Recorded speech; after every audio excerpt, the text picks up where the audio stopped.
Hi, my name's Kevin Hicks. Welcome to my YouTube channel, The History Squad. Now today, we're on location in South Dakota, United States of America, in Deadwood. I've been here before. I love the place. But behind me is the Adams house. This is a family home through the Franklin family and also the Adams family. But what makes it so perfect? It's a historical piece. It's a time capsule. This place was locked up for over 50 years. What's inside literally is a preserved piece of Deadwood history. So before we go inside, we've got to just mention the outside. It's absolutely brilliant. Local stone, and then all of the shingles there are actually, I think they're copper, and they've been molded over wooden shingles. The whole thing was made possible 1890 with the railway coming into this area because of the gold mining here. If it hadn't have been for the trains, none of this would have able to be shifted. So this house is a product of what's been going on around here, because don't forget, Deadwood, there's gold in them there hills. Okay, so we're on the front porch. Bit of a wraparound veranda in the old days, but let's take a look inside. Come on, let's go.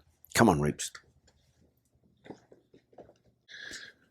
Well, you've got a sitting room there. This would be your reception hall. The first thing I notice is the amount of woodwork in here. Wow, a lot of oak.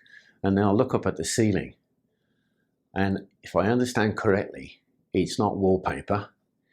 That is Egyptian cotton canvas that's been stretched over plaster and then painted and stenciled. Let's step into the sitting room. Now, I'm not going to do the full tour. If you want the full tour, you can come and visit Deadwood yourself, because, hey, there is so much to see in this house.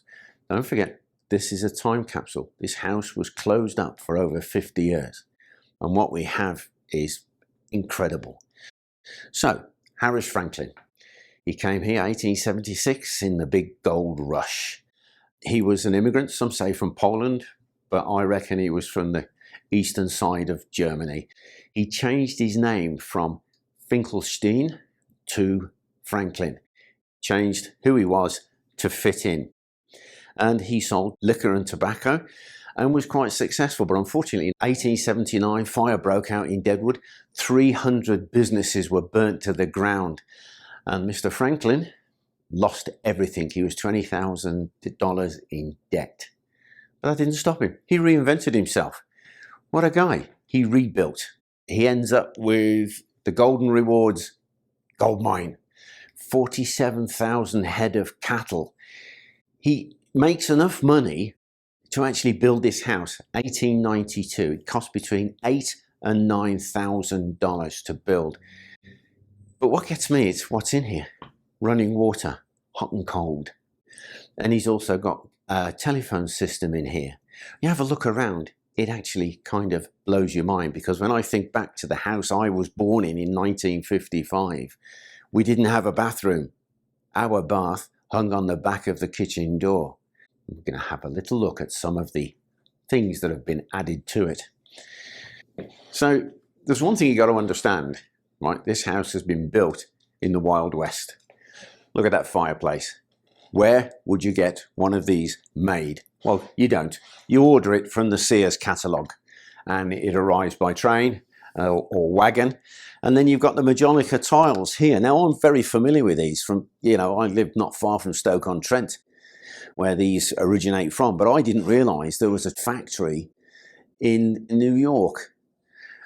Just look at the level of the carving detail in here. It's quite lovely. And all came by catalogue.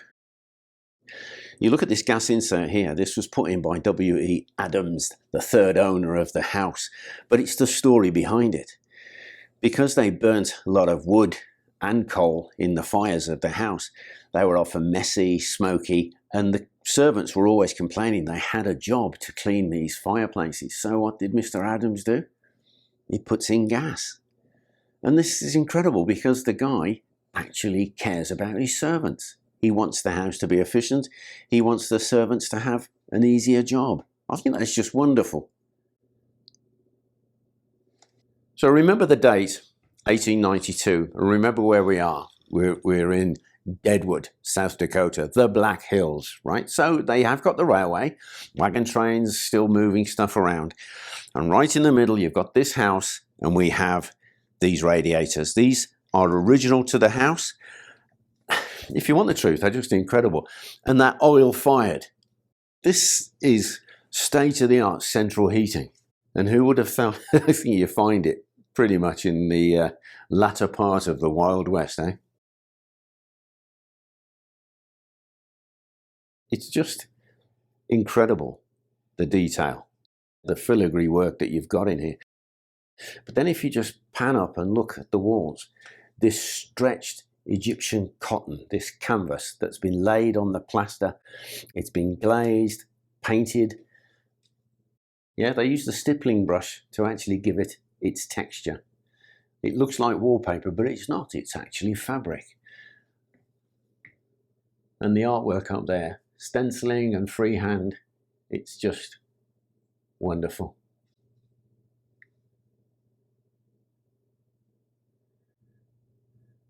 So as I've mentioned, they had electricity here, electric lighting, original to the house.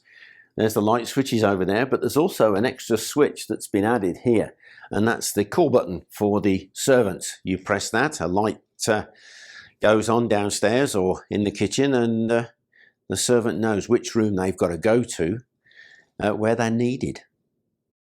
But it's also the fine detail in this place.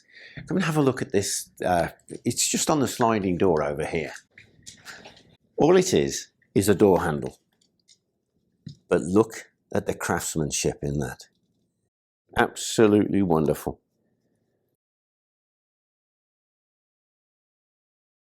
So we're just coming into the turret part of the house. And I love these kind of rooms because, in my opinion, it should never be a music room like it is now. This is perfect for Kevin's train set. Don't you agree? But in fact, this is the family music room. The old piano here, Joanna in English, came by wagon. And if you look up and see the mouldings, here the plaster mouldings, these came in panels of either 2 or 3 foot, and they were transported on the train. So they've been bought here, assembled in situ, and then painted. Absolutely brilliant. And of course, you've got all of the Egyptian cotton and the hand-painted ceilings. Actually stunning. It's a shame we can't see the brilliance of it because there are shades on the house, because the sunlight would damage everything in here. So it must just be so vibrant when the windows were all open. But hey, we have to go with the flow, don't we? This is sad though, because Harris Franklin, his wife Anna, had a heart condition, and 1902 she went to Chicago, I think for treatment or advice, but she died there, and it broke, the local community was shocked, and it broke Harris Franklin's heart. She's actually buried up on Mount Moriah. If you have a look at our video on that, you'll see we're actually at their grave. I've got quite a lot of respect for Harris Franklin and his family for what he did. But you look around this room, here you have a Victrola, $200 worth, 1915, of record player. Now, I know all about these because I had a very small one from the First World War era. These are shellac records. The needle, the steel needle, you put it on, it only plays once, otherwise it'll destroy the record. But the one I had was literally, you could pack it up in your valise if you was an officer and take it to the trenches. I did understand that if your family was rich enough, they could order a hamper to be sent to the trenches of the First World War from Fortnum and Mason in London, and included in it would be a very small Victrola, so you could have some music while you were in your dugout in the trenches. So after the death of Anna, Harris Franklin moved to Chicago, and he sold the house to his son Nathan for $1. And what Nathan did to the house pretty much was he took all of the old carpets out, and he had parquet flooring done in this room. You've got oak and walnut, and then all the way through the lower parts of the house, you can see how the flooring has been changed. It's absolutely beautiful. Now, just take a look at this for a fireplace. So we have the insert, onyx, majolica tiles, this beautiful, I think this is cast iron, you know. Or is it wood? No, it's painted wood. I'm wrong, but this come from the Sears catalogue. Isn't that amazing? You could just order your fireplace and it will turn up, the workman put it in, and away you go.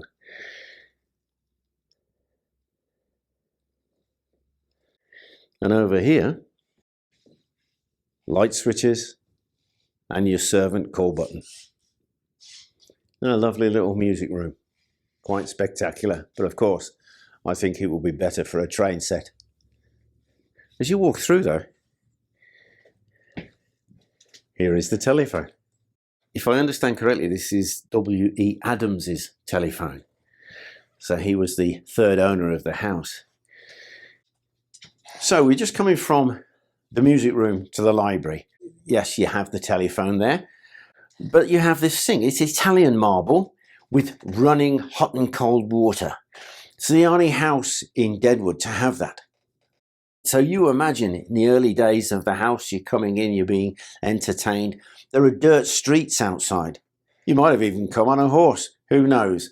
And this is where you, as a guest, would wash your hands and stuff before you actually continued on into the house. Opulent, showing off, but also practical, because you don't want muddy people walking through your house, do you? I think this is just wow. So we're in the library, and here we have a photograph of Nathan, the second owner, his daughter Mildred, and his wife Ada. Mildred was the only child to actually be brought up in this house, amazingly. They did have a son who I understand died shortly after birth, and he's buried up at Mount Moriah.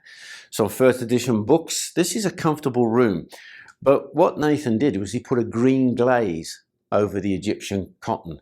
So this room is a very moody, very gentle room. Also have a radio over there which belongs to Mr. Adams. Apparently he was a baseball fan, and he enjoyed sitting down there listening to the baseball. Electric lights. But then you have this screen, which apparently was made by a local craftsman and incorporated into the house when it was built. The way the light bounces off it, it looks like it's bronze, but it's actually not, it's wood. And you look, you've got this arts and crafts, and then you have these lights here, Art Deco. You got all of the moldings on there. It's quite wonderful. And you're thinking of the dates of this house, the electric lights. It's just lovely. And in the corner there, you have a lamp. I would call it Tiffany. Just gorgeous. So we're going to go through now into the most important room of the house, the dining room.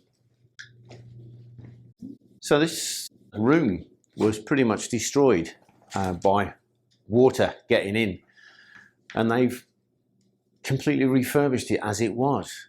And when you look at the skill and the craftsmanship that's gone into this, you look at the mouldings, the stenciling of the paintings, but in here you have these stained glass windows, and they let in more light, so you can see how lovely the colours are.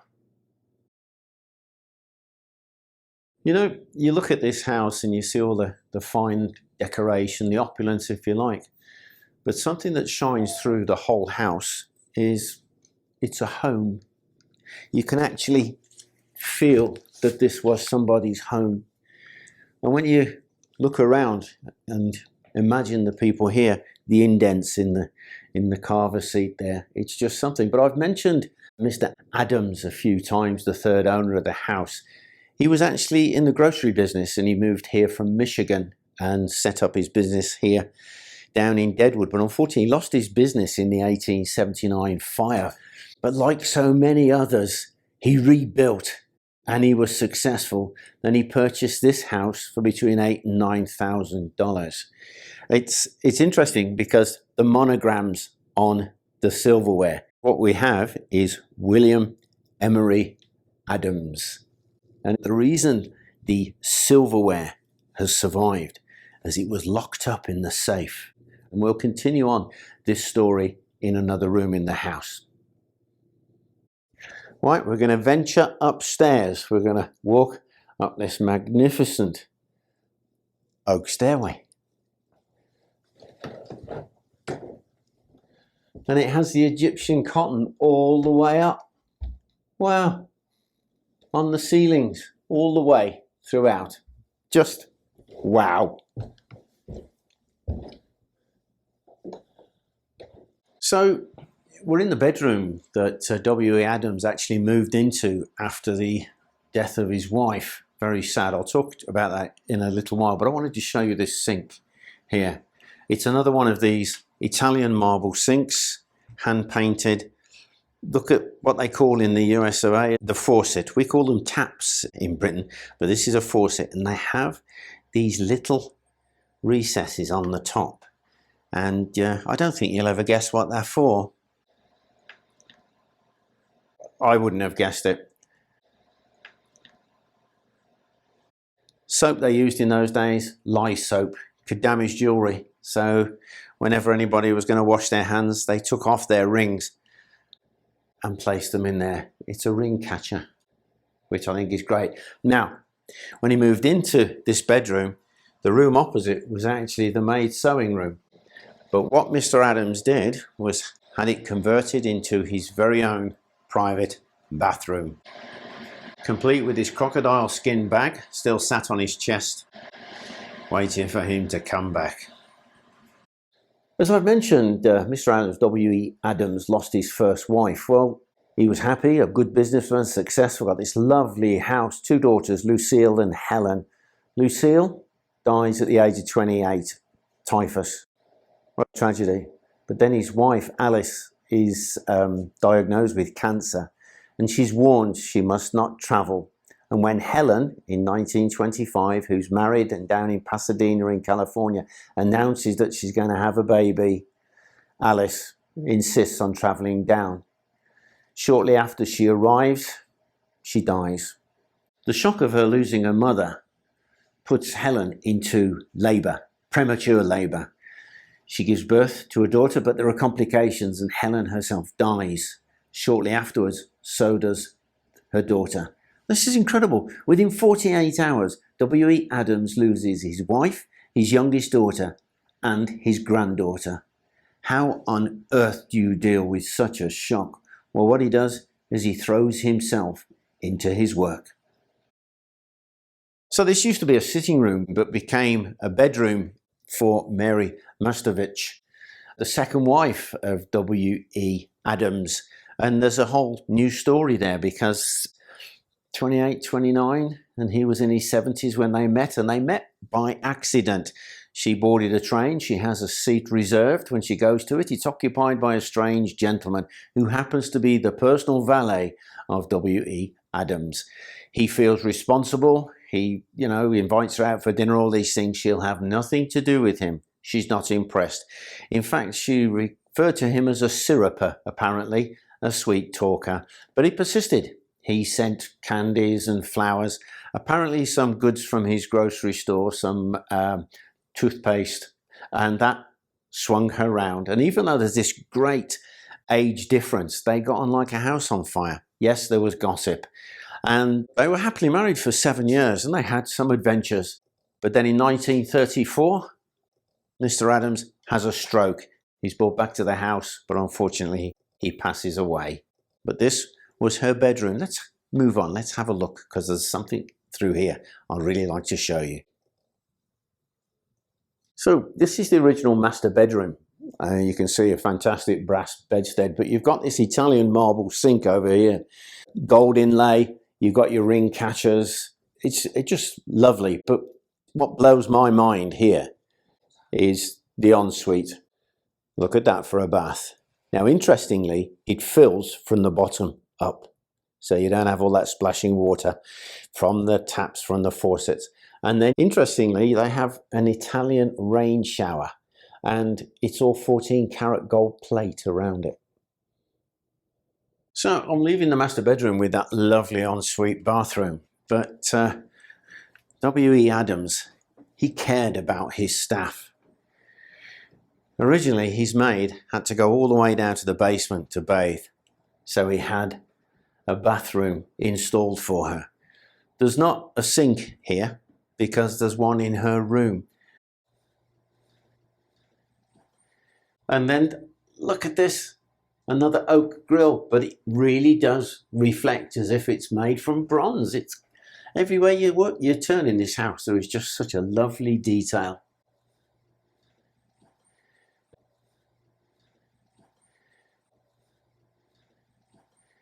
And so look at this for the maid's room. It's actually quite lovely. She has a treadle sewing machine which she can use in her own room. She doesn't need to have a sewing room per se. She can do the repairs here. And here's the maid's sink, and she doesn't have a ring catcher. But what a lovely little room.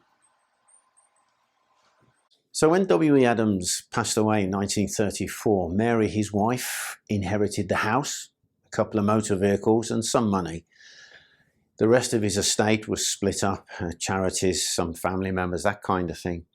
But Mary invested really well. But in 1936, she moved away. She simply turned the key in the lock and left the house. But she had to return every year to keep up her citizenship of South Dakota. But she didn't stay at the house. She stayed at the Franklin Hotel.